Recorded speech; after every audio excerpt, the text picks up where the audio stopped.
अस्सलाम वालेकुम my dear student, this is the part 2 of the previous video जिसमें हम 7.2 के क्वेश्चन नंबर 6 की तरफ find the equation of line की तरफ गए थे। प्रीवियस क्वेश्चन के अंदर मैंने आपको पॉइंट स्लो फॉर्म के बारे में बताया था कि जब भी आपको किसी भी क्वेश्चन के अंदर ऐसा डाटा गिवन हो कि आपको एक पॉइंट दे दिया जाए और साथ उसका स्लोप दे दिया जाए, लाइन का स्लोप दे दिया जाए, तो इस सूरत में आप क्या अप्लाई करते हो? Point slope form. तो इसके अंदर गौर कीजिए, क्वेश्चन नंबर 6 का part A B C D और ई मैंने यहाँ पे आप लोगों के लिए राइट किया हुआ है। So have a look. इसके अंदर सबसे पहले हम बात कर लेते हैं जो सीधे सीधे पार्ट्स हैं, जैसा कि पार्ट नंबर सी और पार्ट नंबर डी है। दोनों के अंदर आपको पॉइंट गिवन है और यहाँ पर स्लोप भी गिवन है। यहां पर भी पॉइंट भी गिवन है, स्लोप भी गिवन है। तो मैंने आपको प्रीवियस वीडियो में समझाया कि जब आपके पास पॉइंट और स्लोप गिवन हो तो आपने पॉइंट स्लोप का फॉर्मूला लगा देना, which is y minus y1 is equal to m into x minus x1। m की जगह पर आप क्या डाल देंगे? उसका स्लोप डाल देंगे। और ये जो आपके पास है y1 और ये हो गया x1। तो जो आपके पास गिवन पॉइंट है, यानी कि जहां से यहां पे गिवन पॉइंट क्या है? -6,5। तो ये वैल्यू किसकी हो गई? x1 की, और ये वैल्यू किसकी हो गई? y1। तो x1 की जगह पे आप क्या रिप्लेस कर दोगे? -6, तो वो माइनस माइनस क्या बन जाएगा? प्लस बन जाएगा। y1 की जगह पे आप क्या डाल दोगे? 5, और स्लोप की जगह पे आप क्या डाल देंगे? 7। तो यहां पर आपके पास क्या हो जाएगा? एक इक्वेशन आ जाएगी। और वो फॉर्मूला कौन सा लगाया आपने? पॉइंट स्लोप फॉर्म का फॉर्मूला लगाया। तो आइए ये आप खुद कीजिएगा, कोई इसमें डिफिकल्टी हो तो just talk to me.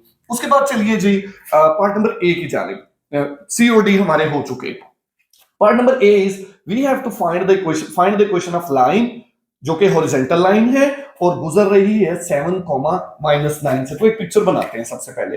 Horizontal line, इसका मतलब है it's parallel to X axis, और ये गुजर रही है जी 7, -9 से। अब देखिए, मैंने आपको एक बात बताई थी कि अगर आपके पास एक पॉइंट गिवन हो और एक स्लोप गिवन हो।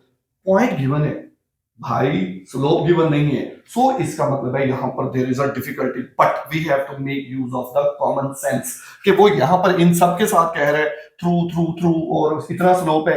यहां पर उसने आपको बताया है हॉरिजॉन्टल लाइन।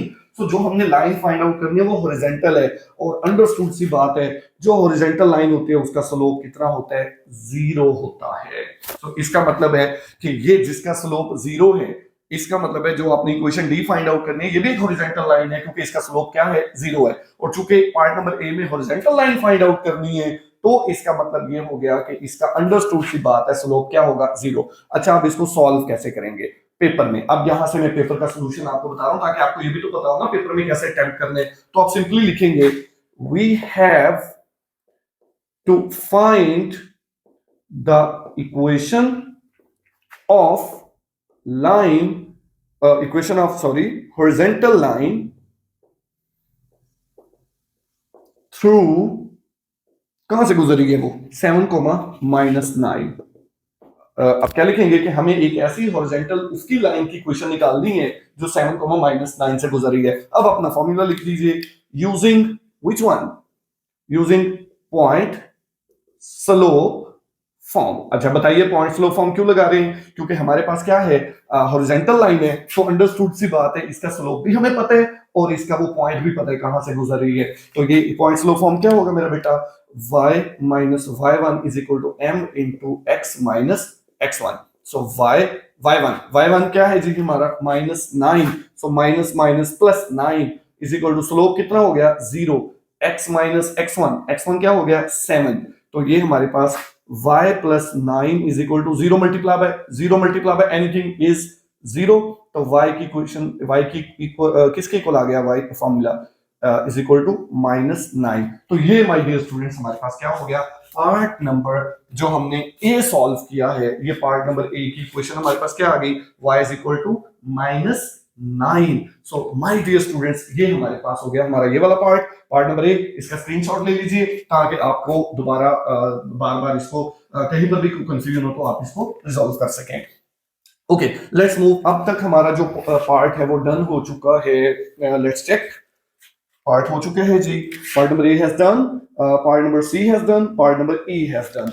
ओके, अब पार्ट नंबर बी और पार्ट नंबर ई। इन दोनों के बारे में जो है हम चल के देखते हैं कि ये क्या चीज है।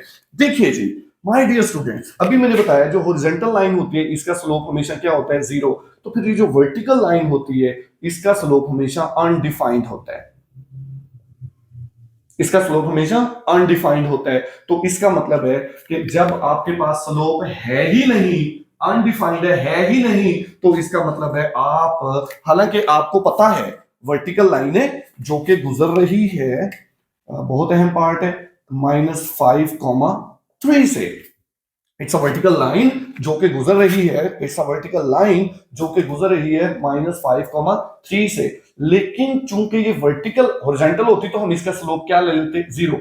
But it's a vertical line, तो वर्टिकल लाइन होने की वजह से इसका स्लोप है ही नहीं, डिफाइंड, लिख ही नहीं सकते। अनडिफाइंड का मतलब है आप इसको लिख ही नहीं सकते। तो जब बेटा आप इसको लिख ही नहीं सकते तो इसका मतलब है कि आप यहाँ पे वो जो फॉर्मूला हमने लगाया था पॉइंट स्लोप फॉर्म वाला, वो आप यहाँ पे नहीं लगा सकते, क्योंकि पॉइंट स्लोप तब लगेगा जब आपके पास पॉइंट हो, स्लोप हो। तो आपके पास पॉइंट है बट स्लोप नहीं है, so that's why you can't apply the point slope formula over here. आगे चलते हैं, फिर बताता हूं करेंगे कैसे। ये वर्टिकल लाइन है, इसका मतलब है इसका स्लोप क्या हो गया, अनडिफाइंड। तो यहाँ पे पॉइंट स्लोप का फॉर्मूला नहीं लग सकता। आइए जी पार्ट नंबर ई की जाने चलिए। पार्ट नंबर ई में कहते हैं -8,5 में से ये गुजर रहा है, -8,5 में से ये गुजर रही है और उसका स्लोप अनडिफाइंड है। यानी कि यहाँ वर्टिकल लाइन बोला तो वर्टिकल लाइन की वजह से तो अंडरस्टूड है उसका स्लोप क्या हो गया, अनडिफाइंड। यहाँ पर डायरेक्टली उसने अनडिफाइंड बोल दिया। सो पार्ट नंबर बी और पार्ट नंबर ई दोनों 100% सेम है, ना इसमें स्लोप अवेलेबल है ना इसमें स्लोप अवेलेबल हो सकता है, क्योंकि वर्टिकल का स्लोप अनडिफाइंड होता है और अनडिफाइंड को हम नहीं निकाल सकते। तो आइए इसकी एक छोटी सी पिक्चर ड्रॉ करने की कोशिश करते हैं, फिर हम देखते हैं कि इसकी इक्वेशन क्या आएगी। देखिए ये हमारे पास एक्स एक्सिस हो गया, ये वाई एक्सिस हो गया, X axis and the Y axis, and the point is, इसको थोड़ा सा ड्रॉ करने की कोशिश कर लेते हैं। ये x की वैल्यू -5 है, तो फॉर एग्जांपल ये समझ लें ये -5 हो गया, और y की वैल्यू क्या हो गई, 3 हो गई। ये y की वैल्यू समझ लें 3 हो गई। तो इन दोनों को यहाँ पे जोड़ें और इधर से भी जोड़ें, तो ये वाला जो हमारा पॉइंट है बेटे वो हो गया -5,3। ये आपको समझ आ गई। ये मैंने जस्ट ऐसे ही लगाया, इसको आप बेशक हटाना चाहें तो हटा सकते हैं। ये वो पॉइंट है जिसका जिक्र हो रहा है, -5,3 का जिक्र हो रहा है। अब मैं इसको थोड़ा साइड पे लिखने लगा हूं, -5,3 ये वो पॉइंट है, एंड द वर्टिकल लाइन बनानी है जो कि -5,3 से गुजर रही है। तो वर्टिकल लाइन बनानी है, तो वर्टिकल लाइन कैसी होती है, डेफिनेटली ऐसी होती है, ये जो हमने ड्रॉ की है ये ग्रीन कलर में ना। इसका मतलब है इसकी इक्वेशन जो है वो हमें फाइंड आउट करनी है। अब देखिए ये जो ग्रीन कलर वाली हमारी लाइन है ये कहां से गुजर रही है, -5,3 से गुजर रही है। तो देखिए बेटे अगर कोई इक्वेशन x के पैरेलल हो, अगर कोई इक्वेशन x एक्सिस के पैरेलल हो तो उसका आंसर हमेशा आएगा y में। आई रिपीट, अगर कोई इक्वेशन x एक्सिस के पैरेलल हो तो उसका आंसर आएगा y की शक्ल में। लेकिन अगर कोई y एक्सिस के पैरेलल हो, लुक ये फाइंड करनी है, ये y एक्सिस है, ये दोनों देखिए आपस में पैरेलल है, मतवाजी हैं। तो ऐसी इक्वेशन, ऐसी लाइन जो y एक्सिस के पैरेलल हो उसका जवाब किसकी शक्ल में आएगा, x की शक्ल में आएगा। अगर कोई लाइन x एक्सिस के पैरेलल हो तो इसका आंसर y की शक्ल में आएगा। अगर कोई y के पैरेलल हो तो इसका आंसर x की शक्ल में आएगा।